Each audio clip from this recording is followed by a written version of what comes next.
Anne Boleyn is the second and most famous wife of the English King Henry VIII, and she's famous for being his first marriage casualty.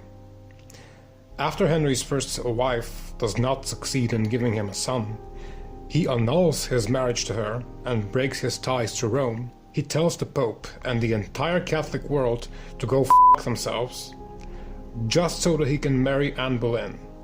And he marries Anne Boleyn just so that she can give him the son that he so desperately wants.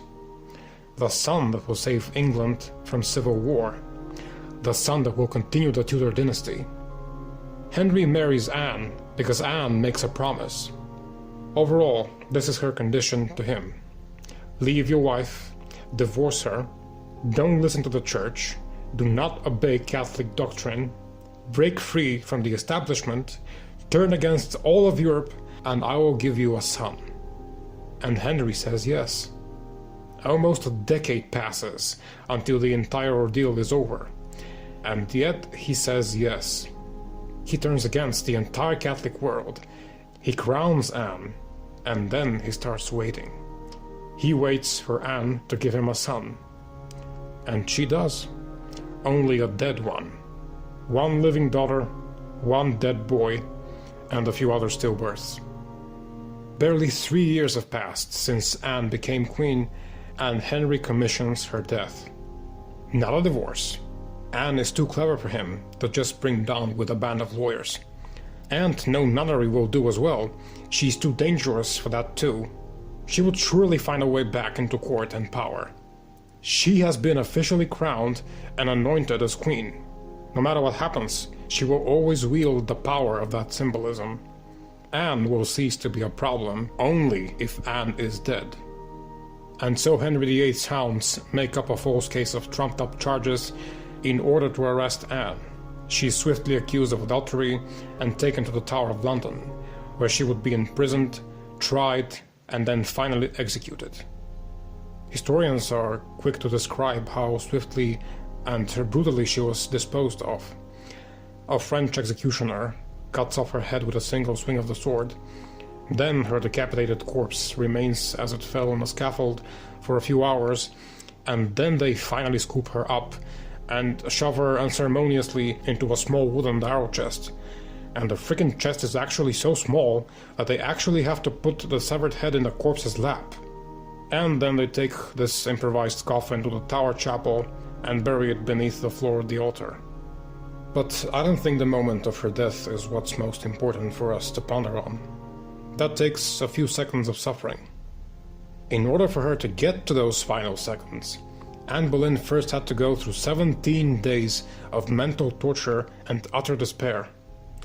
In just the span of one morning, she was arrested and then taken to the Tower the same day, where she was immediately locked up and encircled by spies.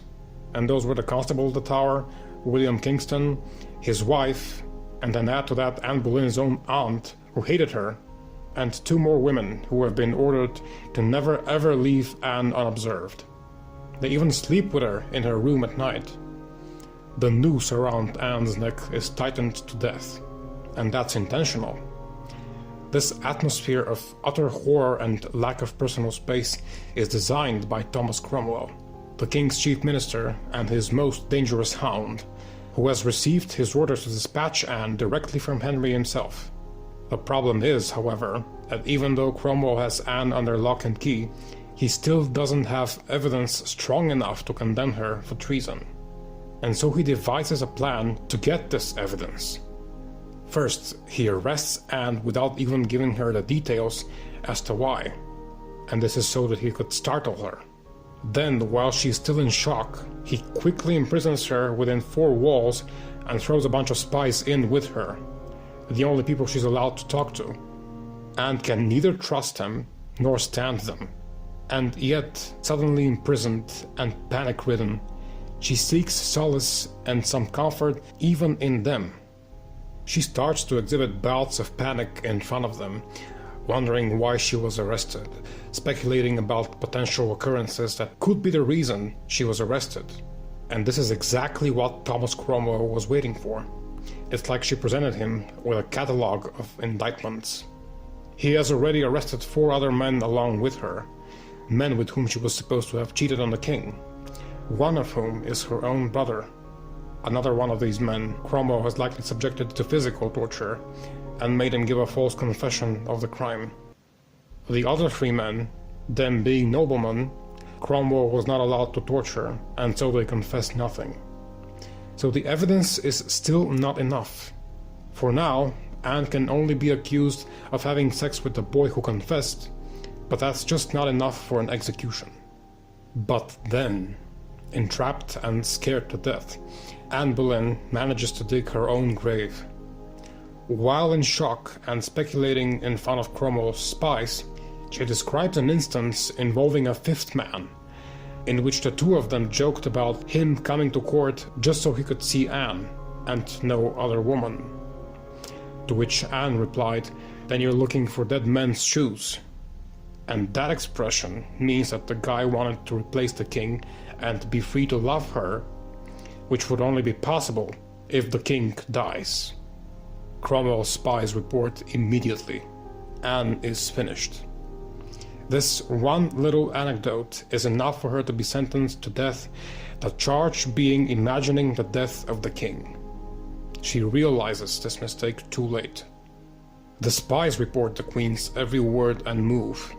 With each passing day she bounces more and more between mood swings. First panic, then calm, then outward cheer, then deathly horror. When she's finally told she's to be beheaded by a French swordsman, she bursts into laughter and says, "Then it'll be easy for him, look at what little neck I have." She starts joking about how people will remember her as the headless Anne. And so the day of the execution comes. Anne is once again in an uncertain mood. She had been waiting to be killed the previous morning, but she had been told in the last second that the executioner will be delayed until the next day. She wonders, is this some kind of joke after all? Is the king just testing her or something? But the next morning comes, 6 a.m. This time she's told for real to get ready. She then decides to play her last desperate trump card. England of the 16th century is a boiling kettle of religion, and Anne is a religious woman. She will try and use this last weapon in her favor. She will turn to God. She summons the constable of the tower, along with all his women spies, to come with her to the tower's chapel so that they can see her confess to God.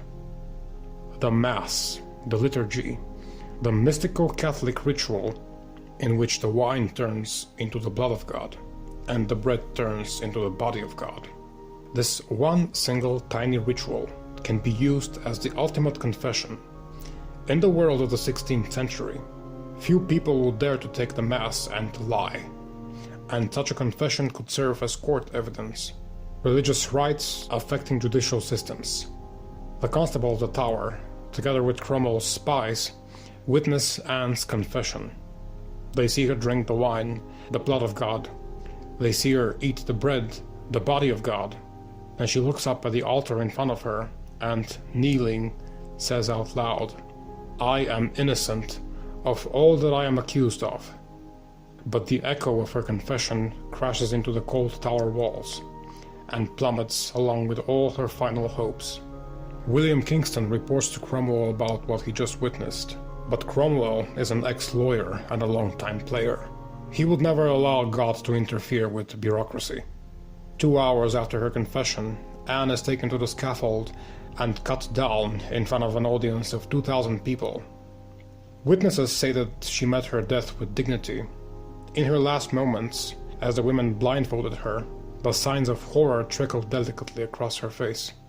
She can't see anymore, but she knows that the killer is behind her and will swing at any second. She can't help her instinct to try and look back in fear.